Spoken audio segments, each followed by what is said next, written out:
All right, Nation, we're going to take a look at some clips here. Film courtesy of John Machota. He's out there live like 95 at the Cowboys camp. So shout out to him. He's on the Twitter. So just check him out. The link should be in the description box. But here's the thing. Looking back at this first play, and you guys going to see a series of multiple same plays, but that's just how I pretty much chopped up everything so we can see it multiple ways. But feel free to fast forward if possible.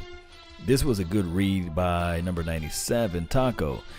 Dak Prescott was doing the read option deal, and Taco, he read it. So shout out to Taco, man, for making a stop on this play. Nothing that Dak Prescott could have done on this, though. But this is practice, so shout out to him. And slowly for sure, number 18 is becoming Dak Prescott go-to weapon. And you would think about it, if you think about it, Cole Beasley was Dak Prescott go-to guy. Why not number 18? And you know for sure that he's finding these small spots in the zone, getting creative and creating space as well. And he's been like a touchdown machine during this practice and during training camp altogether. And that's what I like to see too, And I didn't know that Randall Cobb is a lefty, so that's good too. It's crazy, but it's good.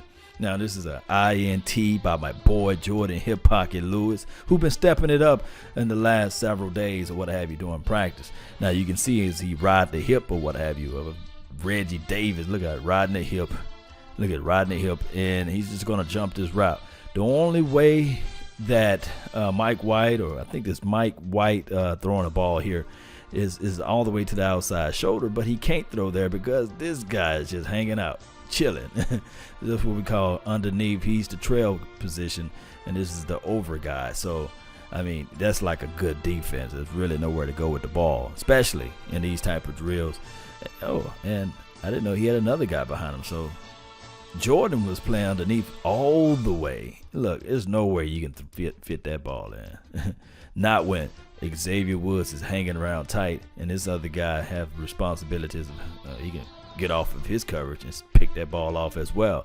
So good throw. Good throw is there, but Jordan Lewis is right there as well. So you got to look into those things, Cowboy Nation. And I like it because this is what you're supposed to do in practice.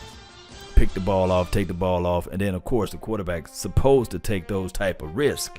No risk, no reward, right? So I like that, I like the fact that he's trying new things. This is a crease run by number 36, running hard to the edge, and as he got this manipulation going on with his frame. So it looks like he run tall, then he gets skinny, then he gets small, and he bursts and gets out to the edge. I like it, Tony Pollard been showing everybody he worth every grain of salt. Now, everybody was crunk off of this play. I wish I was able to play you guys the natural play. Like I said, you can jump on John Machota's Twitter page, but they got so much rap music in the background that YouTube would take the video down because of it. But you will see this guy Daniel Wise. I mean, everybody's crunk because he hit him with a double inside move. Got separation. Look, kept his chest clean, and he's such a low target guy. He's so small, short, low to the earth. It's hard to put fingers and hands on him, so he was able to get around. And the main goal and the main objective of this drill is to get the quarterback off of his marker there. So that's what you're seeing. And I like every bit of it, getting the quarterback off his marker. As you look at number 92, now it looks like he lost initially, but he was able to regather himself and get around to the edge and get to the quarterback marker. And I like that. Get him off his marker, make that pressure, make it harder for him to throw the ball. This was a play by Joe Looney. I mean, he made this guy his baby, didn't he? I don't know if it's number 67 or 97. I don't know who. It looks like number 67 that he pushed down and made him his baby. I like this physical mentality, especially if this is your backup center. This is what I like, Cowboy Nation. Just throw him to the ground, make him your baby, man. Hey, that got everybody lifted, man. And then on top of that, it was like the people in the audience was like, finish him, finish it off, slam him down. So I love every bit of it. And, look at him, get down. Good inside, got his hands into the inside. This is something that I would like to point out. You got a speedster with Reggie, and a lot of times it's hard to play and practice without knowing where your leverage is going to be, especially off a free release.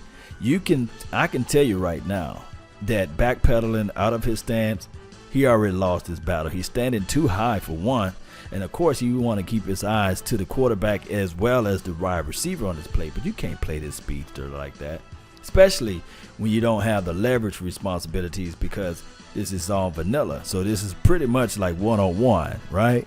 So you're going to see Awuzie, he's standing too high, coming out of his stance.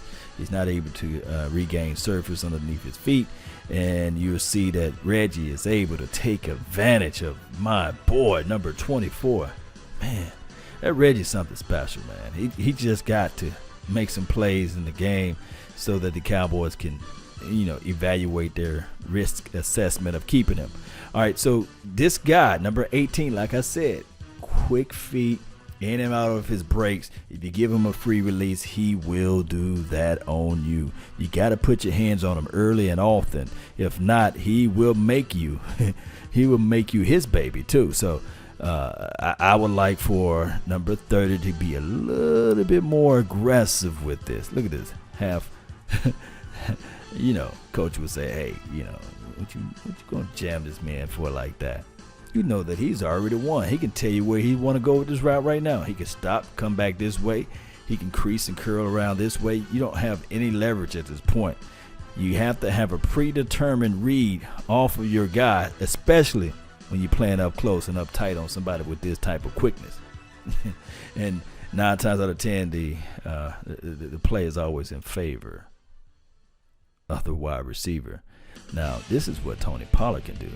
I mean, look how you get low center of gravity and still able to turn on a dime. Watch.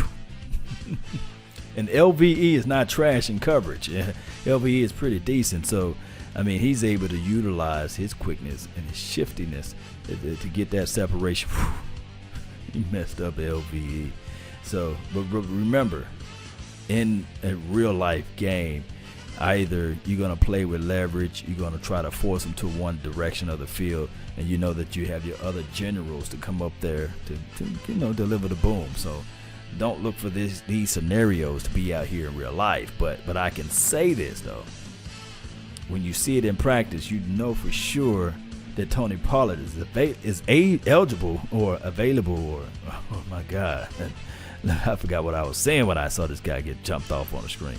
I'm going to go back to this thing, and I'm going to laugh at this Powell trying to guard my guy, Randall Cobb. But what I'm saying is he had the ability. That's the word I was looking for. He had the ability to do it. So and you guys will be able to see that being displayed throughout the season here, of his ability to line up outside and be like a quote-unquote wide receiver or slot guy. He got those traits and those ability to do so. So I like to see this out of Tony Pollard.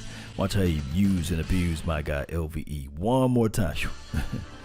And that's crazy. But let's look back at this play over here, man. This was crazy.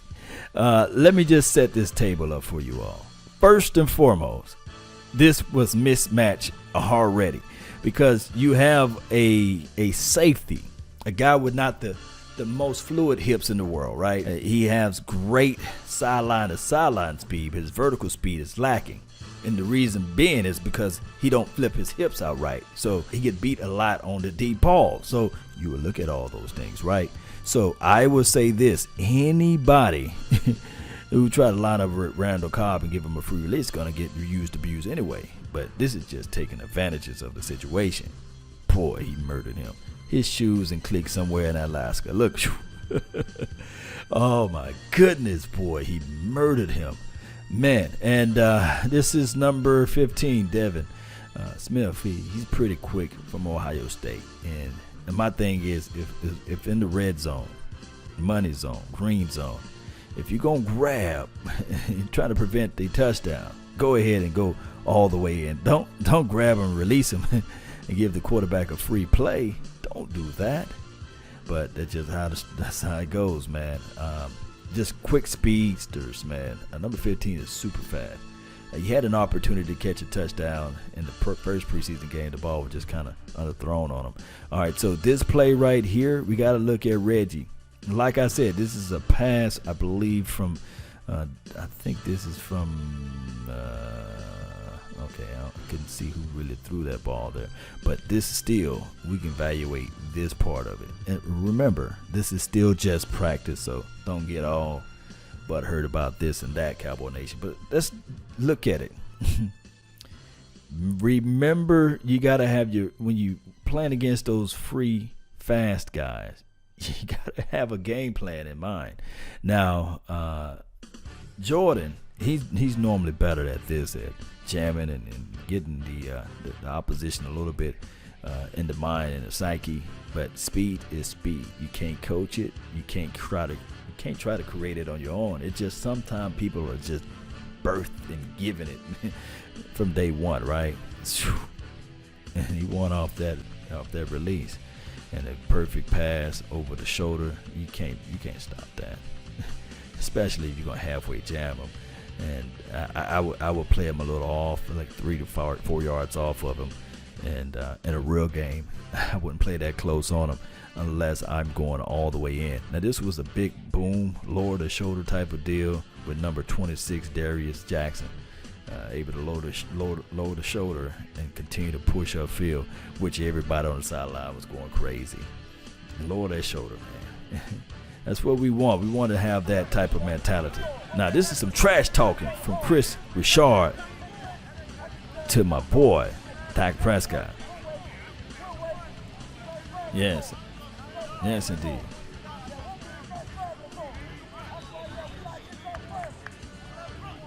Yeah, he's just talking some friendly trash talking. So we're going to pick this off. Let's go.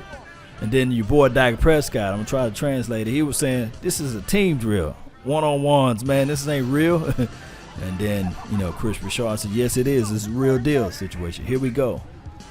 He had used some other words inside of that, Oh, my goodness.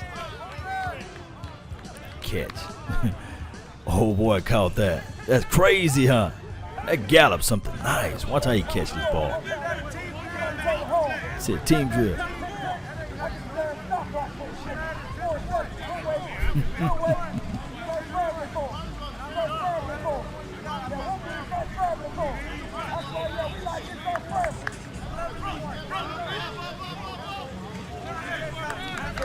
Oh yeah. So we are able to see the other side of it, but we will see this again. Watch how number 4, and Michael Gallup developing this chemistry.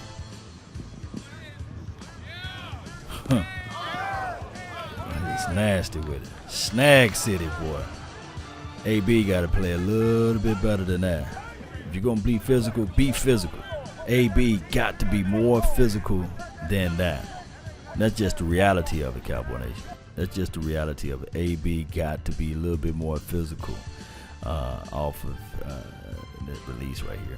And the thing is, Gallup, he got physical size, so it's going to be hard. But AB, he can't let this man catch the ball over you like that, draped all over him. All right, so this is the thing. What is he playing? He's playing the receiver's chest and the hands, so he's not even looking back towards the ball. I mean, coach teaches these guys to play the hand, so you looking at that.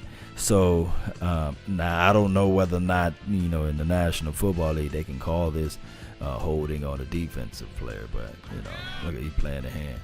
He's not even looking back for the ball, playing the hand. That's how coach teaching him. By the time he turned around for the ball, it was too late. This guy got super glue hands, That ball touched those mittens. It's over with. Yes, indeed. Now, this is just crazy. Jason Witten with the one-hand catch across the middle. Jason Witten got some stickums, man. He can catch anything that's thrown his way. And it looks like he don't have the separation, but it just sticks in his hand for some reason. Jason Witten been using these young kids out here since day one almost. This is another poor release or jam off the line from my guy number 24. Perfectly thrown ball, but I think he got 2 feet inbounds. So they counted this as a catch. Cheeto, you gotta get that head around. I know this is practice, but if you're gonna push him all the way out of bounds. If not, I think that you can use your shoulder to move and physically push him out of bounds without your hands, because they would normally call this right here. But I do like the fact that he got white gloves on white jersey, so that's cool. But he got to get his head around to the ball. But that fade pass, that route right here, hard to defend. It really is. I think he toe dragged too. Look at his feet. He got them feet in there, Cowboy Nation. Look at the feet. I'm going to see if I can slow it down. See if we can slow it down one more time. Like I said, man, this dude got some wicked moves here. Y'all see it? Yeah, he got 2 feet in. Oh my goodness. Y'all see that right here? Ball in hand. That drag of the foot.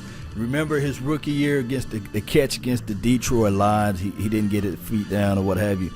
Hey, this year, that would have been a touchdown this year, because he's learning, guys. Look at that. Look at that. Look at that foot. He was able to get in. Touchdown. Let's see the fast motion. Oh. They're going to have to do the replay review. Man, just too fast for him. This drill works out the hand-eye coordination, catching the ball with your hands. Yeah. It's difficult. May look easy, but it's difficult. That Gallup, he should have a breakout year, man. That Gallup is something special. Yeah, he is. And I like his mentality. I like his temperament of the game. And I just think that he's going to be one of those guys that we're going to be really looking for. And then we already know about old reliable, right? Just reliable. Been here since the Stone Ages almost for the Cowboys. All right, Cowboy Nation. I really appreciate each and every last one of you all. Thank you all for tuning in. Let me know your thoughts. Let me know of your concerns of this team. Let me know how you guys feel all together collectively of the practice of the first preseason game. What are you guys going to look for the second preseason game and beyond? If you like this content, hit that like button. Share this content. Let a friend, neighbor, foe know where to go when they want to tune in to Cowboys Sports Talk. Remember, this is just my observation. This is no film breakdown. This is just my thoughts of what's going on. Put down in the comment box your thoughts as well. Let me know how you guys feel.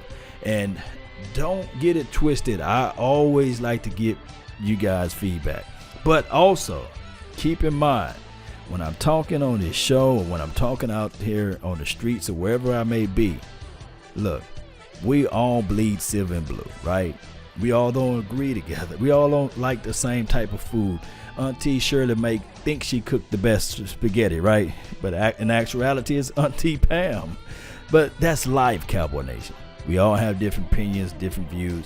All I want is people to be respectful of people's time and thoughts, and let's just try to keep this thing going in the right direction. Let's be positive about this thing, Cowboy Nation. That's been my time. I really thank you all for yours. And remember, you're listening to nothing but the best. Salute. I'm out. Peace.